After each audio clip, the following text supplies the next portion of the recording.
तर मित्रांनो, चला तुम्हाला एक माझ्या लाईफ मधला एक प्रसंग सांगतो. मी कॉलेज करत होतो, तर मी डी वाय पाटील कॉलेजला हॉटेल मॅनेजमेंट करत होतो. माझं हॉटेल मॅनेजमेंट कम्प्लीट झालं. त्यानंतर मला आमच्या कॉलेजकडून ऑफर आली होती बाहेर देशात प्लेसमेंटसाठी. तर तसंच इंडोनेशिया व मलेशिया व सिंगापूर या 3 देशांमध्ये जॉबसाठी ऑफर आली होती. तर काही कारणांमुळे मला घरच्यांनी पाठवलं नाही व तसंच म्हणली की एकुलता एक मुलगा आहे, त्यामुळे मला बाहेर देशात जाता आलं नाही. माझी खूप इच्छा होती बाहेर देशात जाऊन काम करण्याची, पण ती माझी इच्छाच राहिली.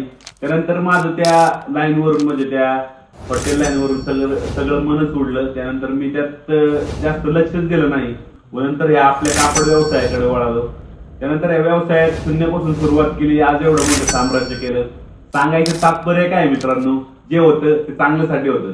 त्यामुळे कधी कोणाचे विचार काही चुकत असेल व तसंच तुमच्या मनासारखं होत नसेल तर समजून जा की देवाने तुमच्यासाठी काहीतरी चांगला मोठा प्लॅन बनवलेला आहे.